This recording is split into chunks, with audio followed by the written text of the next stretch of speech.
Assalamualaikum warahmatullahi wabarakatuh. Perkenalkan, nama saya Ika Febrianti dengan NIM 1062367 kelas HTN 4A. Di sini saya akan membuat video untuk memenuhi tugas UTS MK Tafsir Ayat dan Hadis Hukum. Yang pertama, saya akan membacakan surat Al-Fatihah. A'udzu billahi minasyaitonir rajim. Bismillahirrahmanirrahim. Alhamdulillahi rabbil alamin. Ar-Rahmanir-Rahim. Maliki yaumiddin. Iyyaka na'budu wa iyyaka nasta'in. Ihdinas syiratal mustaqim. Syiratal ladzina an'amta 'alaihim ghairil maghdubi 'alaihim waladdallin. Yang artinya, dengan menyebut nama Allah yang Maha Pengasih lagi Maha Penyayang. Segala puji bagi Allah, Tuhan seluruh alam, yang Maha Pengasih, Maha Penyayang, pemilik hari pembalas. Hanya kepada Engkaulah kami menyembah, dan hanya kepada Engkaulah kami memohon pertolongan. Tunjukkanlah jalan yang lurus, yaitu jalan yang orang-orang telah Engkau beri nikmat kepadanya, bukan jalan mereka yang dimurkai, dan bukan pula jalan mereka yang sesat. Pembahasan yang pertama, saya akan membahas tafsir ayat dan hadis hukum politik pertemuan kedua.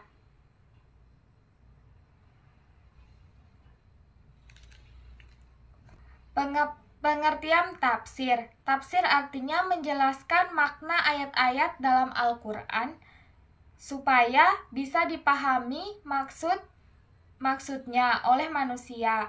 Karena tidak semua orang langsung paham arti ayat Al-Quran, maka para ulama membuat tafsir, yaitu penjelasan isi, maksud, dan tujuan ayat sesuai dengan konteksnya.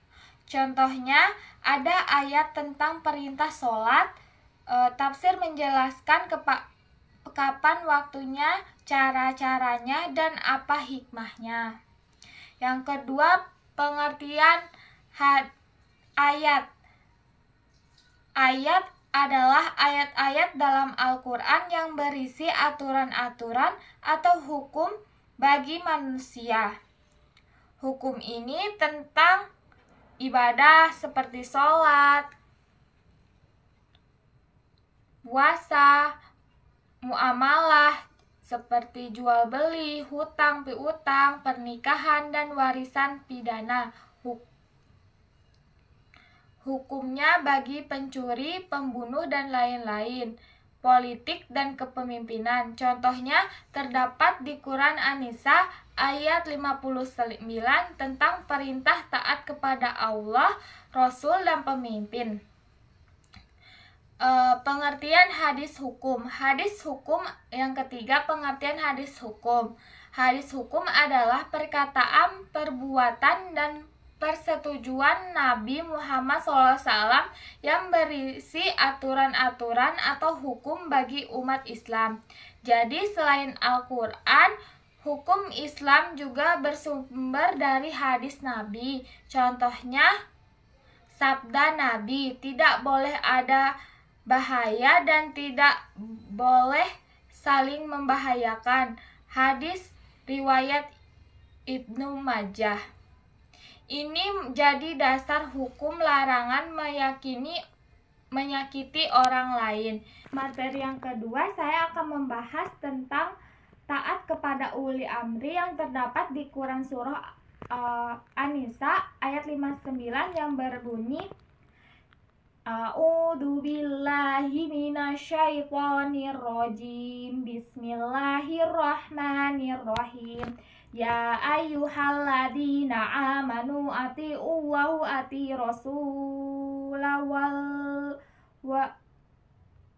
wali amri minkum fa in tanazaqtum fi syai'in wa faruduhu ilallahi wa rasuli in kuntum tu'minuna billahi wal yaumil akhir dalika khairu wa ahsanu takwila, yang artinya, wahai orang-orang beriman, taatilah Allah dan taatilah Rasul atau Muhammad dan ulil amri atau pemegang kekuasaan atau pemimpin di antara kamu. Kemudian jika ada berbeda pendapat tentang sesuatu, maka kembalilah kepada Allah atau Al-Quran dan Rasul atau sunnahnya. Jika kamu beriman kepada Allah dan hari kemudian